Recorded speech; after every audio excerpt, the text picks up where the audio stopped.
Binance exchange पर आपने P2P के माध्यम से USDT, BTC, BUSD या फिर जितनी भी कॉइन आपको मिलते हैं P2P ऑप्शन में, वो आपने खरीदे हैं एंड बेचे हैं बाइनेंस एक्सचेंज को यूज करके। अब आप जानना चाहते हैं कि जो भी हमने बाय और सेल किया है P2P के माध्यम से, उस पर हमारा कितना परसेंट TDS बन रहा है और कितना परसेंट हमारा जो टैक्स है वो बनेगा। TDS हम कैसे पे करेंगे अगर हमने उनका पैन कार्ड नंबर नहीं लिया है उस कंडीशन में, और अगर पैन कार्ड नंबर लिया है उस कंडीशन में कैसे हम TDS जमा करेंगे इनकम टैक्स डिपार्टमेंट को, 30% टैक्स कैसे जमा करेंगे इनकम टैक्स विभाग को, एंड जो TDS हम जमा कर रहे हैं वो कैसे क्लेम करेंगे। कहने का मतलब ये है, इस वीडियो के माध्यम से आपको बहुत कुछ जानने के लिए मिलेगा। सो उम्मीद करूंगा कि आप सभी को वीडियो अच्छा लगेगा, लेकिन वीडियो में आगे बढ़ने से पहले आप इस वीडियो को लाइक कर दीजिए, क्योंकि आप वीडियो में इतना मगन हो जाते हैं कि लाइक करना ही भूल जाते हैं। तो सबसे पहले बेसिक से समझेंगे ताकि जो आपके कॉन्सेप्ट हैं वो क्लियर रहे, कंफ्यूजन आपको ना हो। तो सबसे पहले आपको ये पता होना चाहिए कि TDS कब से लागू हुआ है। तो TDS लागू हुआ है 1 जुलाई 2022 से, जो कि 1% TDS लगेगा जब भी आप किसी भी कॉइन को सेल करते हैं। तब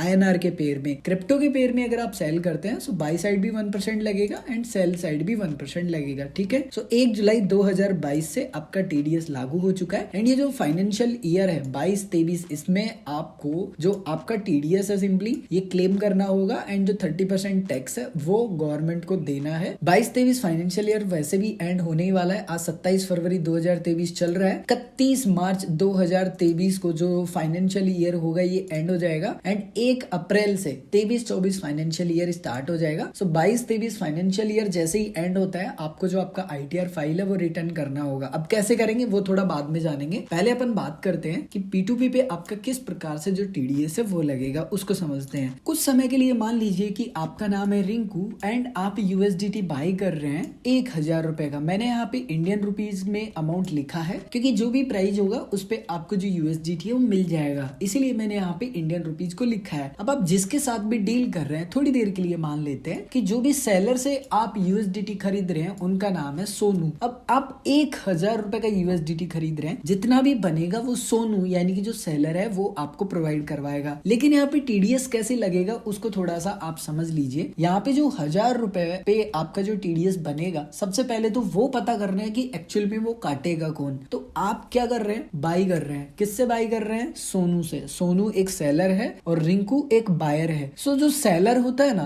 उसका TDS काटना होता है बायर को। अब बायर कौन है? रिंकू, यानी कि आप खुद। यानी कि अगर आप किसी से खरीद रहे हैं ना तो उस कंडीशन में जो TDS की जिम्मेदारी हो जाती है ना वो बायर की हो जाती है। आप कैसे TDS काटेंगे अब वो समझिए। जैसे मान लीजिए कि जो सोनू है जो सेलर है उससे आप 1000 रुपए का जो USDT है वो खरीद रहे हैं और फॉर एग्जांपल कि वो 10 USDT बन रहा है, तो पूरा 10 USDT जो सोनू है ना वो आपको प्रोवाइड करवाएगा, उसमें कोई दिक्कत नहीं है। लेकिन यहाँ पे जो चेंज होगा ना वो होगा ये अमाउंट। आपको 1000 रुपए नहीं देने पूरे सोनू को। कितने देने हैं? आपको 1000 पे सबसे पहले 1% जो TDS है वो काटना है। 1% TDS 1000 पे कितना बनेगा? 10 रुपए। अब आपने जो 10 रुपए डिडक्ट किए हैं ना जो सोनू है उसके यानी कि सेलर के, ये आपको इनकम टैक्स डिपार्टमेंट को जमा कराने हैं। अब आप कहेंगे कि मुझे तो पता ही नहीं कि मैं कैसे जो TDS है वो जमा कराऊं, तो एक्चुअल में इसके ऊपर मैं बहुत जल्दी एक डीप वीडियो बनाने वाला हूं। अभी फिलहाल मैंने वीडियो नहीं बनाया है, लेकिन अगर आपका CA है तो आप CA से कांटेक्ट कर सकते हैं, वो आपको डिटेल में गाइड कर देंगे। अब आपने 10 रुपए तो इनकम टैक्स डिपार्टमेंट को जमा करा दिए, जो कि सोनू ने आपको पैन कार्ड नंबर प्रोवाइड करवाए या फिर बोल सकते हैं कि पैन कार्ड का जो फोटो प्रोवाइड करवाया, वो डिटेल को यूज करके आपने पहला काम कर लिया, इनकम टैक्स डिपार्टमेंट को TDS जमा करा दिया, जो कि बना 10 रुपए। अगर बड़ी डील है तो जितना भी अमाउंट बनता है वो गवर्नमेंट को जमा करा दिया। ठीक है, अब आपने कितना जमा कराया? 10 रुपए। अब 1000 में से अगर 10 रुपए जाते हैं तो बचते हैं 990 रुपए। ये 990 रुपए आपको सोनू को देने हैं। क्यों देने हैं? क्योंकि 10 रुपए तो आप पहले ही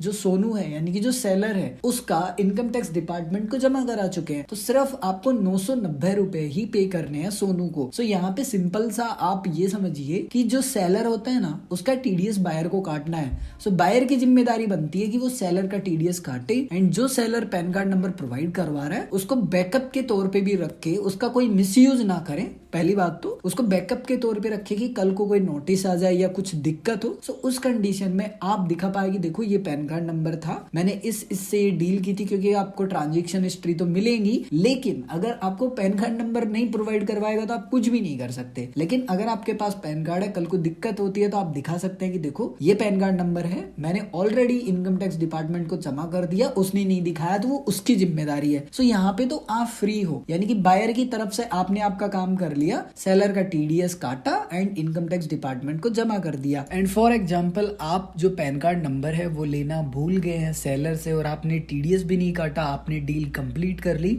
उस कंडीशन में अगर आप सेफ साइड जाना चाहते हैं तो आपको 20% टीडीएस जमा करना होगा। तो मेक श्योर करें कि जब भी P2P करे आप हमेशा जो सेलर है उससे जो पैन कार्ड डिटेल है वो जरूर ले, और अगर वो डिटेल प्रोवाइड नहीं करवाते तो आप उनके साथ ट्रेड ना करें, वो आपके लिए ही बेस्ट है। अदरवाइज आपका पैसा है, आपका ट्रेड है, जो आपको डिसीजन लेना है, जो आपको उचित लगता है अपने लिए वो ले सकते हैं। अब फॉर एग्जांपल कि आप यूएसडीटी को बेच रहे हैं, पहले आपने खरीदा था, अब मान लीजिए आपको प्रॉफिट हो गया और अब आप बेच रहे हैं। फॉर एग्जांपल आप 2000 रुपए का यूएसडीटी बेच रहे हैं, ठीक है। अब आप क्या बन गए यहाँ पे सेलर।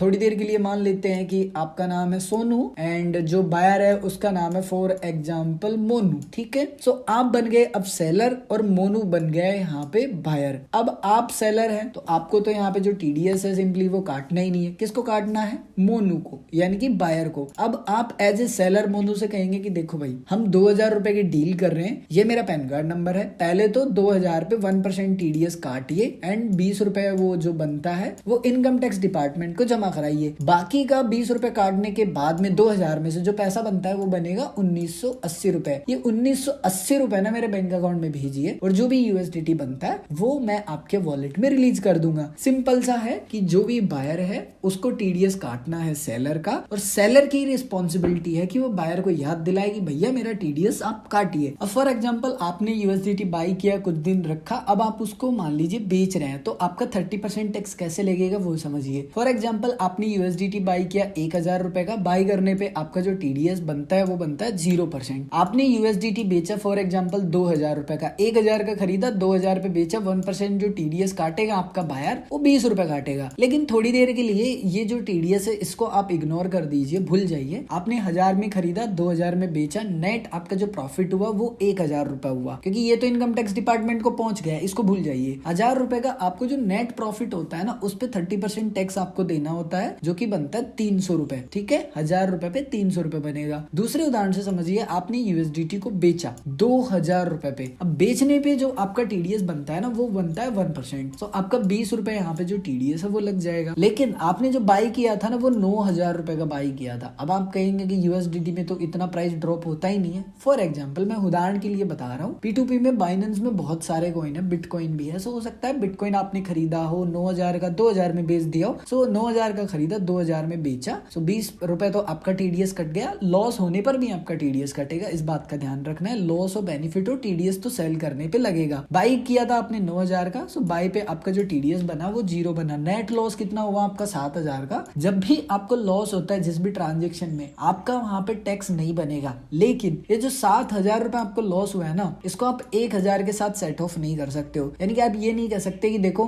मैंने पहले ना 1000 कमाए फिर 7000 गवाए, तो अभी भी मैं 6000 रुपए लॉस में हूं, अगर इस 1000 को मैं इसमें घटा दूं तो आप ये नहीं कह सकते। आपको ये जो 300 रुपए ये गवर्नमेंट को देने ही होंगे। यानी कि सिंपल शब्दों में समझो, अगर आपने एक बार क्रिप्टो में ट्रेड करके पैसे कमा लिए, यानी कि 30% जो टैक्स है वो आपका बन गया। फॉर एग्जांपल आप एक ऐसे यूजर हैं जिनके पास सीए नहीं है और आप अपना आईटीआर फाइल रिटर्न करना चाहते हैं, सो इसके ऊपर मैंने ऑलरेडी एक वीडियो बनाया है। आप कैसे अपना जो 1% टीडीएस है वो क्लेम कर सकते हैं, 30% टैक्स कैसे दे सकते हैं, एंड जिन भी सीए से खुद पर्सनली मैं आईटीआर फाइल रिटर्न कराता हूँ उनके आपको जो कॉन्टेक्ट नंबर है वो मिल जाएंगे। सो आप में से जो जेन्युइन यूजर है जिनका छोटा सा पोर्टफोलियो है, सो आप चैनल की मेंबरशिप ले सकते हैं एंड सिर्फ और सिर्फ 89 रुपीज में आपको जो सीए है उनके कॉन्टेक्ट नंबर मिल जाएंगे। मुझे पैसे कमाने होते तो मैं इसको 1000 रुपए रखता, क्योंकि सबको सीए की जरूरत है। लेकिन मैं आपकी जेन्युइन जो यूजर्स है ना उनकी हेल्प करना चाहता हूँ, ताकि आपको जो कॉन्टेक्ट नंबर मिलते हैं ना उनका आप सदुपयोग कर पाओ। अगर फ्री में मिलेंगे तो जिनकी प्रॉब्लम नहीं होगी वो भी मैसेज करेंगे, छोटी सी प्रॉब्लम होगी जो जो कि वो खुद थोड़ा बहुत रिसर्च करके समझ सकते हैं। सो वो जो मिस यूज है उन मोबाइल नंबर का वो ना हो, इसीलिए सिर्फ और सिर्फ 89 रुपीज का जो मेंबरशिप है वो ले सकते हैं। अगर आप सपोर्ट करना चाहते हैं कंटेंट को, सो 29 रुपीज का ले सकते हैं। सो अगर आप बाइनेंस के बारे में कुछ सीखना चाहते हैं, समझना चाहते हैं टैक्स के बारे में, सो बाइनेंस एक्सचेंज का जो टैक्स कैलकुलेशन वाला मेंबरशिप है वो ले सकते हैं। आपके ऊपर निर्भर करता है, आप चाहें तो ना भी ले, ये मेरी कोई एडवाइस नहीं है, जस्ट आपकी हेल्प करने के लिए एक छोटा सा जो मेरी तरफ से एक स्टेप है वो मैंने लिया है। सो अगर आपका अभी भी कोई भी कंफ्यूजन है कि P2P पे कैसे आपका जो TDS है वो लगता है, कौन काटता है, एंड जो 30% टैक्स है सिंपली वो कैसे लगता है, अगर आप क्लेम करना चाहते हैं, TDS भरना चाहते हैं, सो उसके लिए तो आपको CA से ही कॉन्टेक्ट करना होगा। एंड इनकम टैक्स विभाग का जो पोर्टल है वो भी अपडेट हो चुका है। इनकम टैक्स विभाग के पोर्टल पे अभी जो VDA यानी कि वर्चुअल डिजिटल एसेट जो क्रिप्टो के ट्रांजेक्शन है वो आपको देखने के लिए मिल जाते हैं। सो आप इग्नोर मत कीजिएगा, अगर आप क्रिप्टो में ट्रेड कर रहे हैं तो आपको TDS बराबर भरना है और आपको जो ITR फाइल रिटर्न है वो भी करना है।